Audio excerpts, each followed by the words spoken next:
the cold glass of the table pressed against my palms. It was sterile, unforgiving, like the air in this room, like the truth that was about to be laid bare. A police officer, his face impassive, placed a clear plastic evidence bag between us. Inside, a tangle of gold chains, a ruby pendant catching the fluorescent light, the familiar glint of diamonds. My diamonds. My jewelry. Each piece a memory, a gift, a marker of time. Now just evidence. My husband sat opposite me, his eyes fixed on the bag. His breath hitched. The color drained from his face, leaving behind a sickly, gray pallor. His hands, usually so expressive, were clenched tight on his knees, knuckles white. He looked like he'd seen a ghost. But the ghost he saw wasn't the death of our marriage. It was the return of the collateral. The clinking sound as the bag settled seemed deafening in the silence, like tiny chains binding him. And then the tears started. Fat, silent tears tracking through the dust on his cheeks. Tears not of remorse for me, or for the life he'd shattered. Tears for himself. For the plan that had gone horribly wrong. For the price he was now forced to pay. This man, who had stolen my past piece by piece, was crying over the physical manifestation of his crime being returned, undeniable and damning. Let me know where you're watching from and what time it is. And if you haven't already, please subscribe, it helps me more than you know. Before the cold glass, before the sterile room and the officer's gaze, there was the apartment. Our apartment. Filled with the soft hum of a life that felt stable. We had the usual arguments about dishes left in the sink or bills that were higher than expected, but nothing that felt like a crack in the foundation. We had routines. Friday night movies on the worn sofa, Sunday morning trips to the farmer's market, coffee brewed exactly how he liked it. He was good at the small things. Remembering my favorite pastry, leaving little notes on the counter. He had a way of making the mundane feel comfortable, safe. I built my world around that comfort. I invested in it. Emotionally, financially. Every piece of jewelry wasn't just metal and stone. It was a moment. The silver locket he gave me on our first anniversary, holding a tiny, faded picture of us laughing by the beach. The pearl earrings from my grandmother, passed down through generations, smelling faintly of her perfume whenever I held them close. The diamond necklace, a celebration of a promotion I'd worked myself ragged for. The diamonds sparkling like the sweat and tears that had gone into earning it. These weren't just accessories. They were anchors to my history, my identity, my family, my achievements. They were pieces of me. My husband knew this. He'd seen me trace the filigree on the locket when I was feeling nostalgic. He'd watched me carefully polish the pearls. He'd clasped the diamond necklace around my neck himself, his fingers lingering on my skin, whispering how proud he was. Our life felt like a carefully curated box of these precious things, some glittering, some simple, all held together by a shared history, a supposed bond. I felt secure. Naively, completely secure. My biggest worry was whether we should finally get a cat. The first piece I noticed, missing, was the locket. It wasn't a grand piece, but it was sentimental.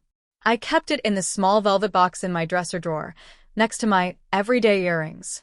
One morning, I went to grab it, a sudden pang of nostalgia hitting me, a desire to feel that connection to the past. The box was there, but lighter than usual. I opened it. Empty. A cold knot tightened in my stomach. It wasn't valuable in market terms, but irreplaceable to me. I searched the room.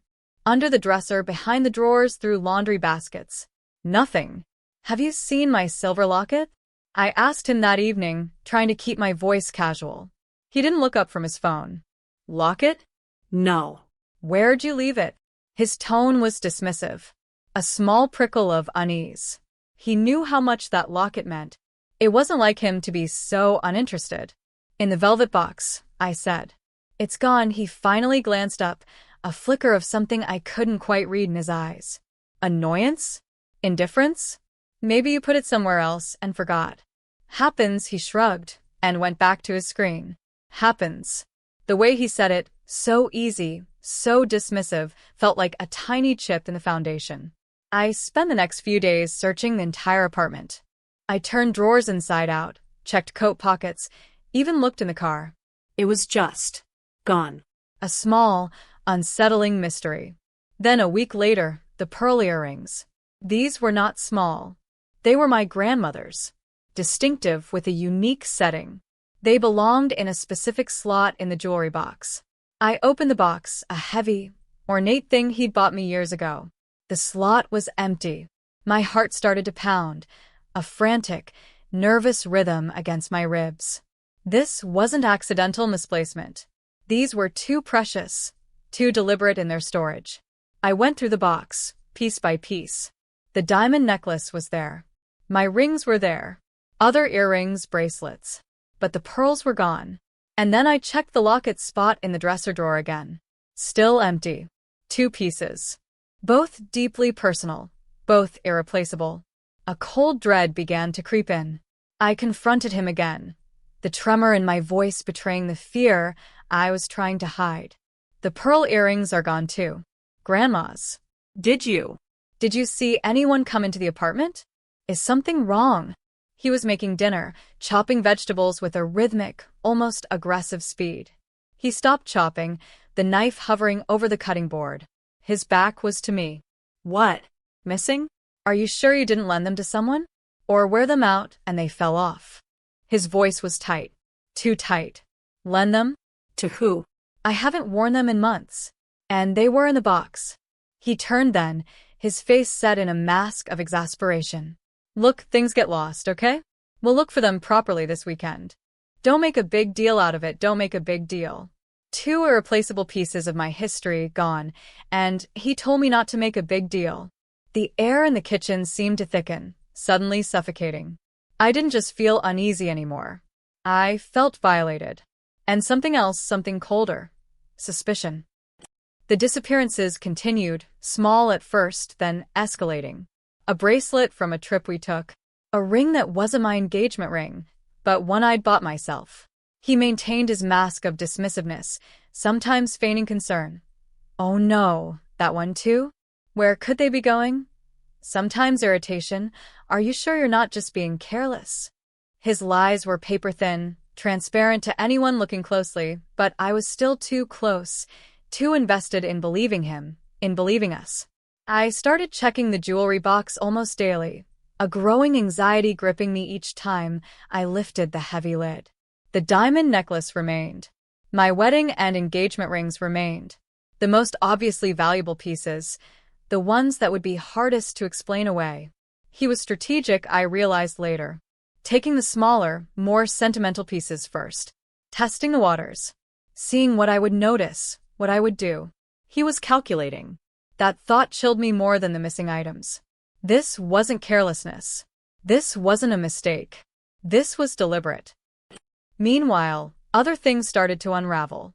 The credit card bills arrived, higher than usual. Much higher. Charges I didn't recognize. Dinners out, purchases at stores I never shopped at, online transactions that meant nothing to me. I brought them up, trying to keep my voice calm, logical. Hey, have you looked at the Amex bill?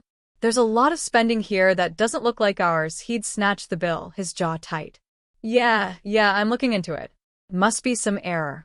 Fraudulent charges, he'd brush it off, promised to call the company, and the bill would disappear into his office, never to be discussed again until the next, even higher one arrived. The financial strain wasn't just on paper. He started becoming evasive about money. Our joint savings account, which had been slowly but steadily growing, seemed to stagnate, then subtly shrink. When I asked, he had ready excuses. Markets down. Had to cover a bigger, unexpected expense. Just temporary, the lies piled up, a shaky tower built on quicksand. He was home less often, citing late nights at work, unexpected meetings, business trips that seemed to pop up out of nowhere. His phone became an extension of his hand, face down whenever I was nearby, alert silenced, quick to end calls if I entered the room. He was building walls, brick by brick, and I was trapped outside, watching him enclose himself in secrets. I started small, checking bank statements online when he was in the shower, cross-referencing dates and times with his supposed whereabouts. Nothing conclusive, just more red flags waving frantically in the distance. The charges weren't obviously linked to anything specific, just a pattern of spending that didn't fit our life. Then I checked the jewelry box again. My breath hitched. The diamond necklace. Gone. The pit in my stomach was no longer a small knot. It was a gaping chasm. This wasn't just sentimentality anymore. This was significant value. And it followed the same pattern as the smaller pieces. Vanished without a trace. This time I didn't ask him. I watched him. Studied his movements, the tension in his shoulders, the way he avoided my gaze. I noticed he was constantly checking his phone, a specific messaging app one didn't recognize. One evening, he left it unlocked on the counter while he went to grab something from the car. My hand trembled as I reached for it. Every fiber of my being screamed don't, but the gnawing fear, the suspicion, the feeling of being lied to and stolen from was stronger. I picked it up. The app was open. A conversation. Not with a colleague. Not with a friend. With a woman. Her name wasn't saved, just an initial. The messages were casual at first, then increasingly familiar. And then the references to money. Her debt. His helping out references to liquidation and making sacrifices. My blood ran cold. I scrolled back further. Pictures. Pictures of him. Pictures of her. Messages confirming late nights weren't at the office. Business trips weren't for business. The air left my lungs in a rush. It wasn't just missing jewelry. It wasn't just unexplained spending. It was her. A mistress. And he was using my life, our life, my possessions, to fund her debt, to build their secret world. The truth hit me like a physical blow, knocking the air out of me, leaving me breathless and reeling. The jewelry, the bills, the lies, his distance, it all snapped into sickeningly sharp focus. He hadn't just betrayed our marriage. He had systematically dismantled my sense of safety, my trust, and used the physical embodiments of my memories and accomplishments to pay for another woman's problems. The pain was so profound it felt like a physical wound, tearing through my chest. I stood there, phone in hand, surrounded by the remnants of the life I thought we had, feeling utterly and completely adrift in a sea of lies.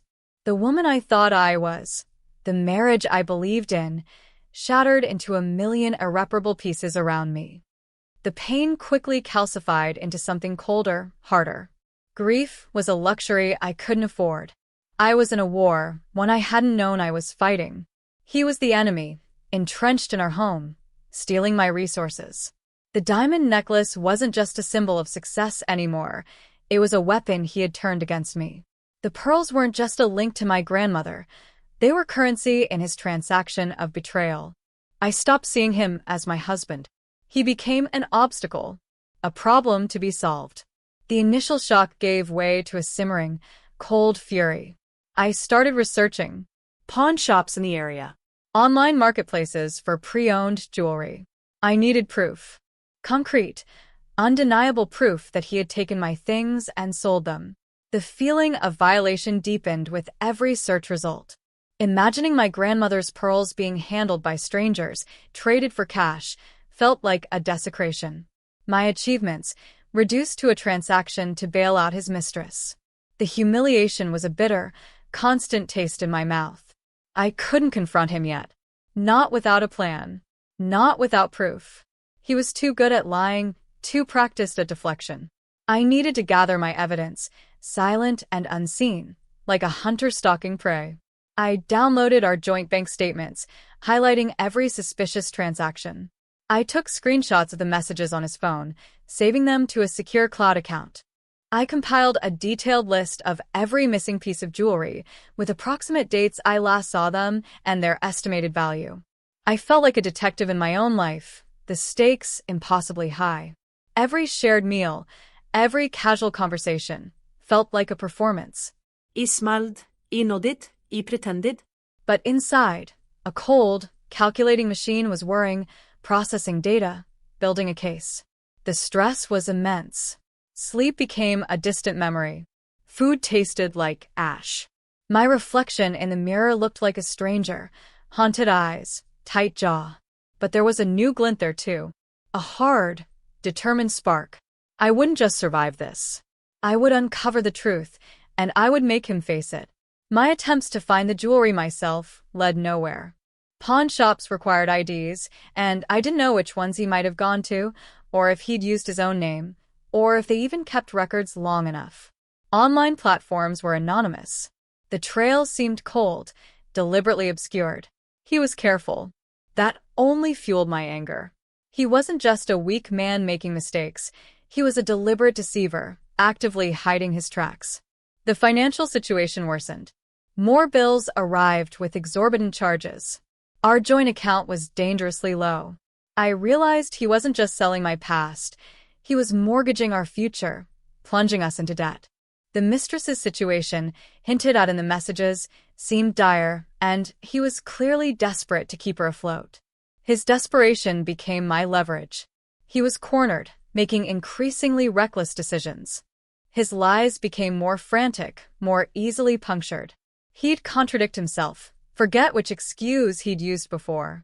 The performance was crumbling, but he didn't know I was watching from behind the curtain, noting every false step. The emotional toll was immense. I felt like I was living with a stranger, an imposter wearing my husband's face.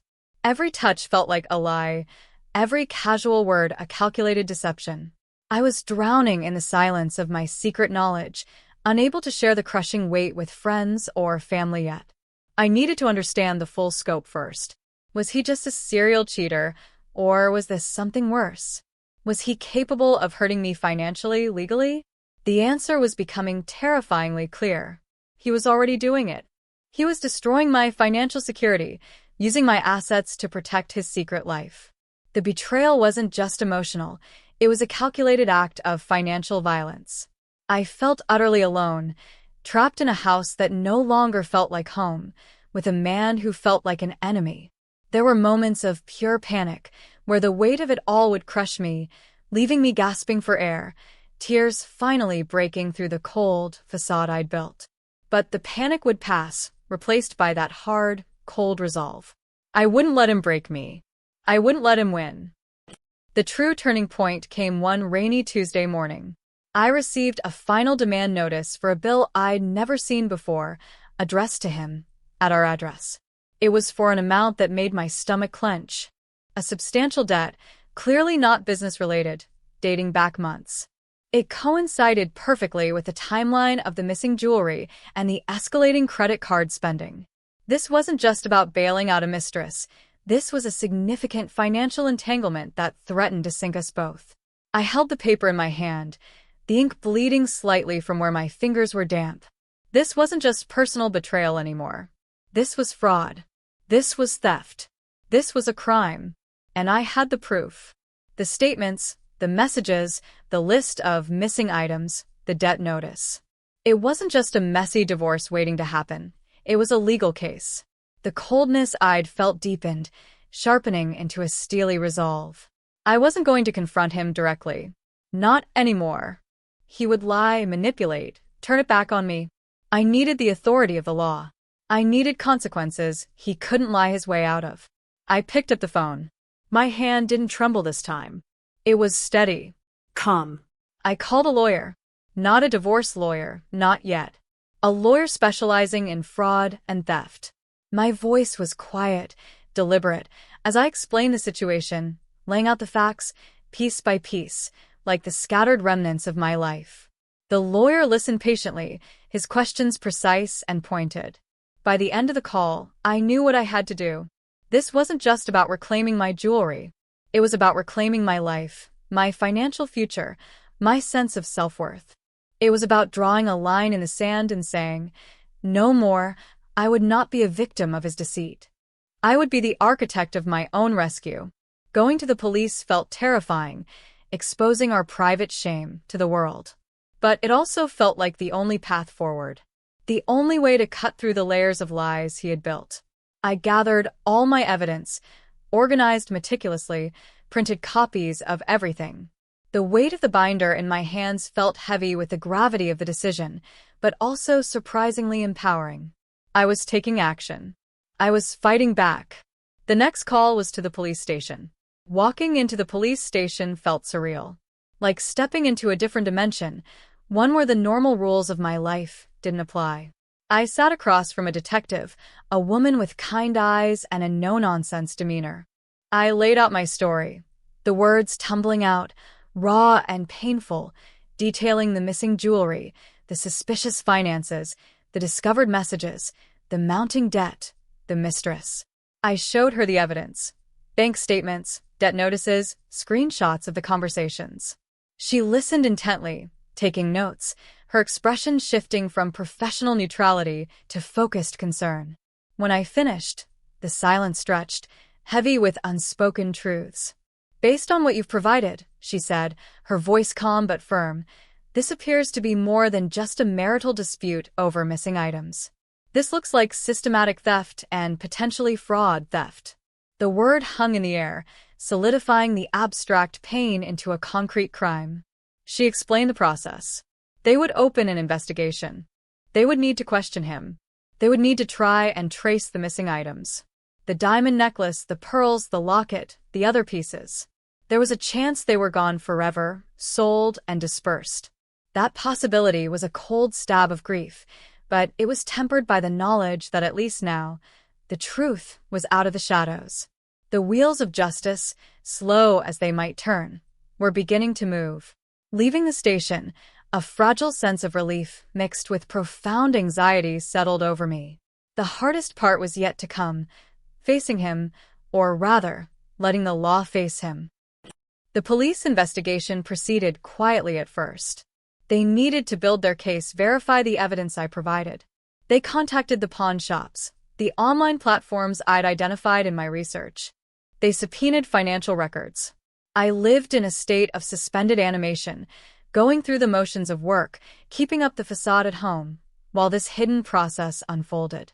He remained oblivious, caught up in his own web of lies and the ongoing crisis with his mistress's debt. He was stressed, agitated, frequently on the phone in hushed tones, but he attributed it to work pressure or other vague problems. He had no idea the net was tightening around him, cast by the very person he had wronged. Then came the day the detective called. Her voice was carefully neutral. "We've located some of the items," she said.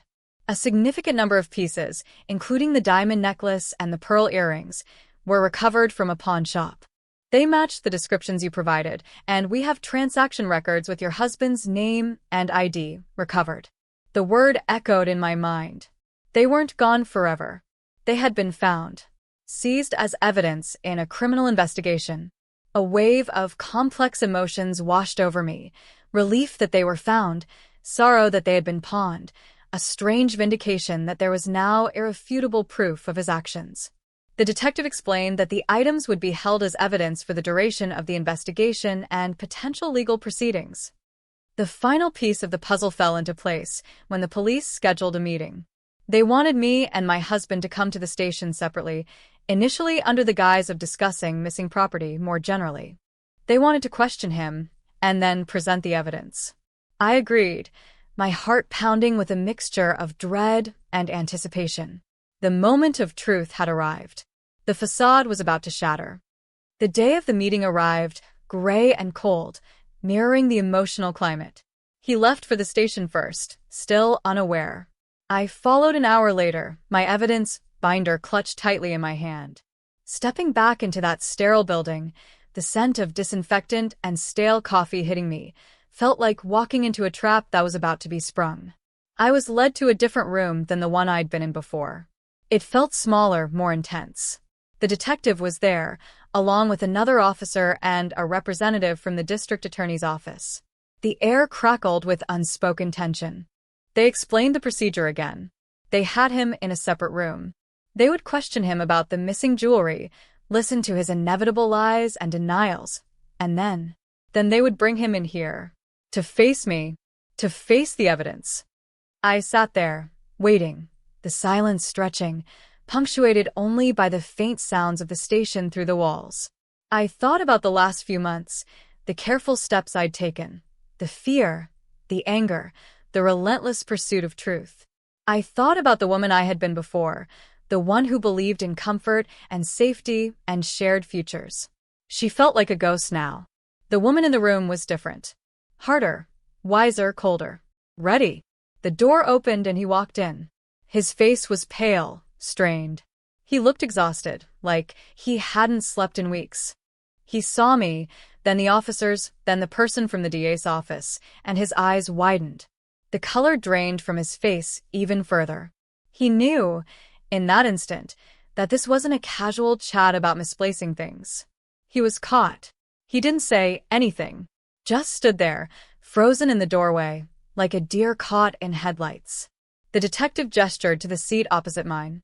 He shuffled over, his movements jerky and uncertain, and sat down. He wouldn't look at me. His gaze darted around the room, searching for an escape route that didn't exist. The detective began, her voice calm and measured, recounting the details I had provided, the missing items, the timeline. She mentioned their investigation, the pawn shops, the records. His breathing became shallow, his chest rising and falling rapidly. He started to fidget, picking at the threads on his pants. The smug confidence, the practiced dismissal he had used with me, was gone, replaced by raw, naked fear. And then she placed the bag on the table. The clear plastic evidence bag. The tangle of gold and silver. The glint of stones. My jewelry. The ruby pendant, the diamond necklace, the pearl earrings. They weren't just objects. They were timestamps of my life, now laid bare as proof of his betrayal. The clinking sound as the bag settled seemed to echo through the room, a tiny, metallic accusation. His eyes fixed on the bag. He recoiled slightly, as if it were something contaminated.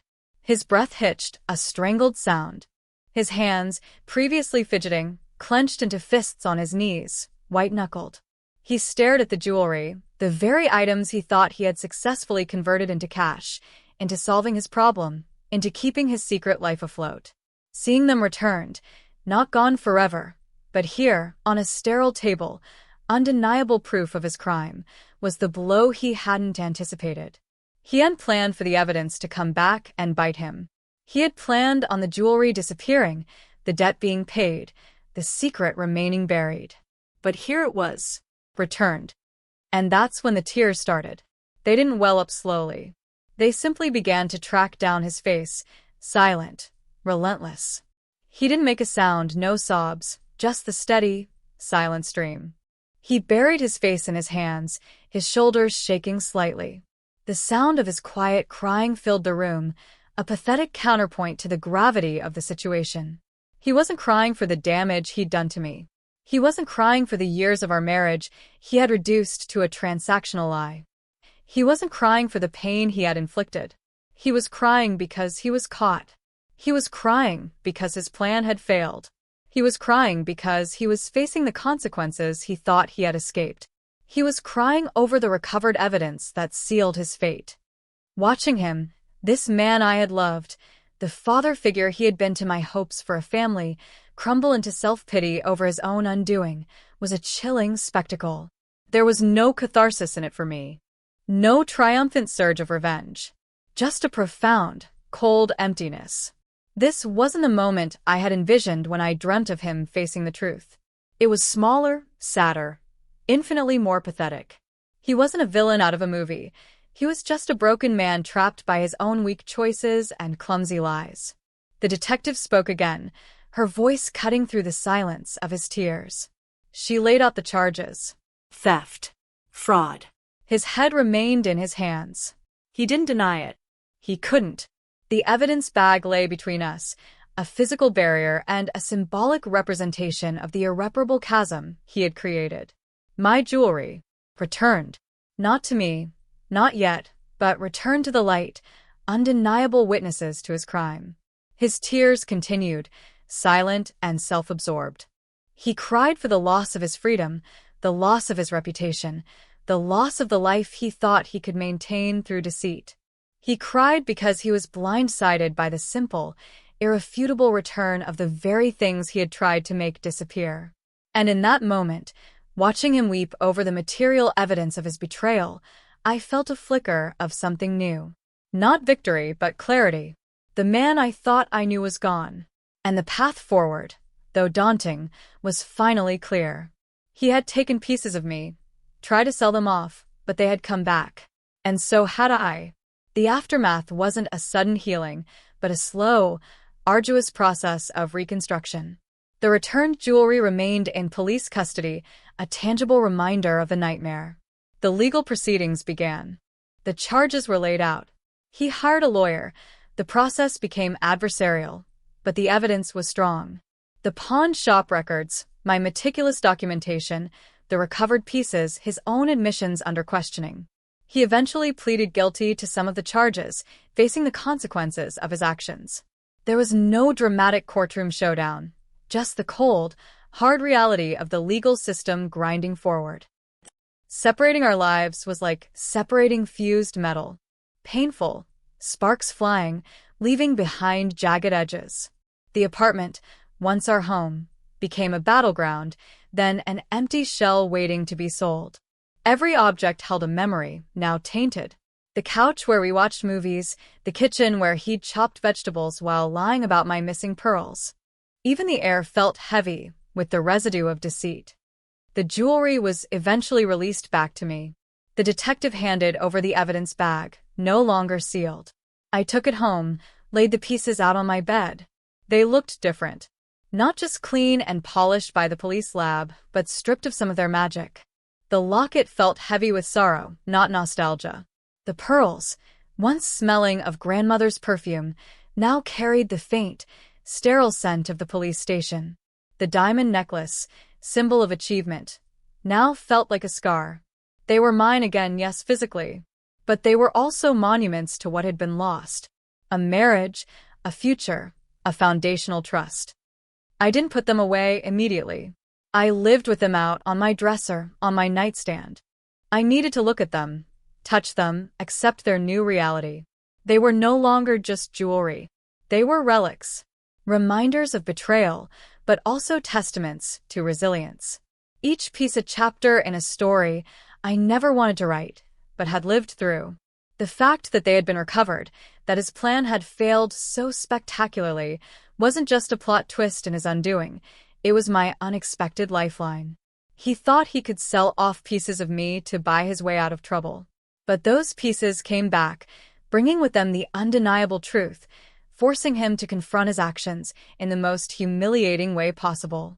His tears over their return, those self-pitying tears in the sterile room, were the sound of his carefully constructed world collapsing. He wasn't crying for me. He was crying for the consequences of his own choices finally catching up to him. I still have the jewelry. I wear some of the pieces occasionally, cautiously. They feel different now. They are not just ornaments, they are armor. Each glint of gold, each sparkle of diamond, a quiet declaration that I survived, that I reclaimed what was taken, that I rebuilt my life from the ruins of his deceit. The tears he cried that day were for the end of his deception. My strength was forged in the fire of his betrayal, and that, in the end, is a far more valuable possession than any jewel. The path ahead is uncertain, marked by the ghosts of the past, but it is my path now. And I walk it with eyes wide open, carrying the weight of lessons learned, and the quiet power of having faced the darkness and found my way back into the light. The jewelry is just metal and stone.